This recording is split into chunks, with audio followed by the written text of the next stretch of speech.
අද අපි කතා කරන්න යන්නේ ලංකාවේ තාක්ෂණික YouTube නාලිකාවක් වන ඩිනල් ටෙක් ගැන සම්පූර්ණ විග්‍රහයක්. මේ නාලිකාව කාලයත් එක්ක වෙනස් වුණේ කොහොමද? එයාලගේ කන්ටෙන්ට් ස්ට්‍රැටජි එක එහෙමත් නැත්නම් අන්තර්ගත උපාය මාර්ග මොන වගේද කියලා අපි දත්තත් එක්කම හොයාලා බලමු. ඉතින් කිසිම පමා කිරීමක් නැතුව අපි කෙලින්ම මේ කතාවට ප්‍රවේශ වෙමු.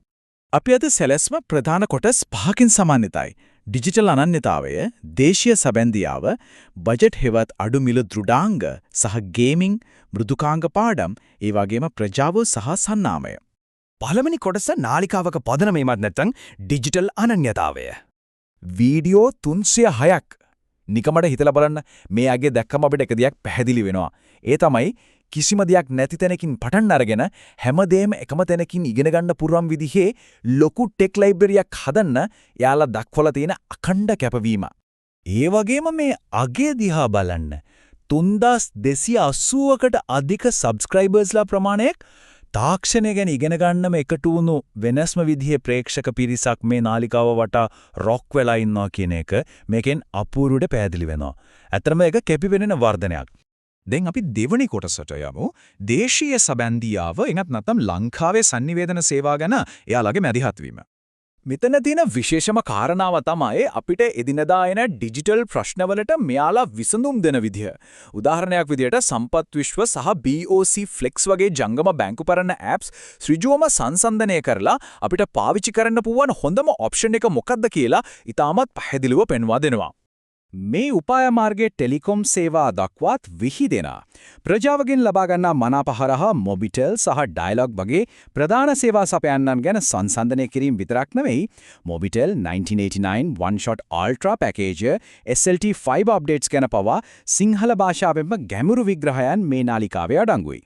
අපේ තුන්වෙනි කොටස දෘඩාංග සහ ගේමිං විශේෂයෙන්ම මේ ප්‍රේක්ෂකයින්ට ගොඩක්ම වැදගත් වෙන අඩු මිලට ගන්න පුළුවන් උපාංග ගැන. මේ දත්ත දිහා බැලුවම ලොකු වෙනසක් පෙනේවි. ලෝකේ කොච්චර මිල අධික ටෙක් ගැජට් තිබුණත් අපේ ලංකාවේ ප්‍රේක්ෂකයින්ට වඩාත් සමීප වෙන්නේ දේශීයව පහසුවෙන් මිලදී ගන්න පුළුවන් දේවල්. බලන්න, ඊටමත් ලාභදායී යුනිකෝන් PC කේසින් එකක් අන්බොක්ස් කරන වීඩියෝව නැරඹුම් වාර 23000ක් ලබා ගනිද්දී අනිත් කුඩා උපාංග ලබාගෙන තියෙන්නේ නැරඹුම් 7900ක් සහ 2000ක් වගේ ප්‍රමාණයක් විතරයි. ඒ කියන්නේ ප්‍රේක්ෂකින්ට ඕනේ මොකක්ද කියන එක මෙයාලා හරියටම අඳුරගෙන තියෙනවා. හතරවෙනි කොටස මුදුකාංග පාඩම් මාලා සහ නිර්මාණාත්මක දැනුම බෙදා දීම. මෙන්න මෙතනදී තමයි ගෝලීය තාක්ෂණය සහ දේශීය භාවිතය අතර තියෙන අපූර්ව සැබඳියාව අපිට දකින්න ලැබෙන්නේ. පැය 3ක් තිස්සේ සිංහලෙන් කරන සංකීර්ණ Blender 3D සජීවී විකාශයන්ගේ ඉඳලා Google Sheets පාවිච්චි කරලා WhatsApp හරහා තොග වශයෙන් මැසේජ් යවන විදිය දක්වා ප්‍රායෝගික පාඩම් මෙතන තියෙනවා. ඒ විතරක් නෙවෙයි. AI එහෙවත් නැත්නම් කෘත්‍රිම බුද්ධිය කියන්නේ මොකක්ද? ඒක කොහොමද මුලින්දම පාවිච්චි කරන්නේ කියන එක ගැනත් මෙයාලා කතා කරනවා. AI තාක්ෂණය විශේෂයෙන්ම ChatGPT වගේ දේවල් පාවිච්චි කරලා කිසිම කෝඩින් දැනුමක් නැතුව වෙබ් අඩවියක් හදාගන්න විදිය පවා ඉතාමත් සරලව කියලා දීලා තියෙනවා. මේක ඇත්තටම ලෝක වෙනසක්. අවසාන කොටස එනම් පස්වෙනි කොටස ප්‍රජාව සහ සන්නාමය කාලයත් එක්ක වෙනස් වුණ හැටි. දැන් බලන්න නාලිකාවක ගමන කොහොමද ගොඩනැගෙන්නේ කියලා.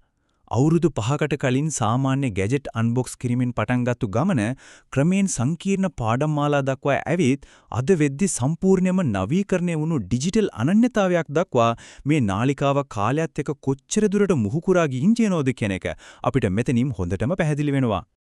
අපි අපේ නම සහ ලාංඡනයේ හැෂ්ටැග් විදිහට වෙනස් කළා. මේ ප්‍රකාශයත් එක්කම නාලිකාවේ අලුත්ම යුගයක් ආරම්භ වුණා. මුලින්ම හිටපු ප්‍රේක්ෂකයින්ගේ දේශීය ආකර්ෂණය එහෙම්මම තියාගෙන තමන්ගේ බ්‍රෑන්ඩ් එක වඩාත් ප්‍රමිතියකට ගේන්න එයාලා ගත්තු ඉතාමත් සාර්ථක පියවරක් විදිහට මේක හඳුන්වන්න පුළුවන්. අවසාන වශයෙන් මේ අපූර්ව කාරණාවත් එක්ක අපි අද මේ විග්‍රහය නිමා කරනවා. මෑතකදී මෙයාලා සිංහලෙන්ම ප්‍රජා සමීක්ෂණයක් කරලා තිබුණා ලංකාව තුළ විදුලියෙන් ක්‍රියාත්මක වන වාහන භාවිතය වැඩි කල යුතුද කියලා. ඉතින් මේකෙන් අපිට හිතන්න යමක් ඉදිරි කරනව නේද? කලාපීය මට්ටමේ තාක්ෂණික නාලිකා, ගෝලීය තාක්ෂණය සහ මේ අලුත් වෙනස්වීම් දේශීයව වැළඳ ගන්න එක ගැන ඉදිරියටත් කොහොම කතාබහක් නිර්මාණය කරයිද? ඒක ඇත්තටම තවදුරටත් අවධානයෙන් ඉන්නලා ගවේෂණය කරන්න වටින ලොකු මාතෘකාවක්.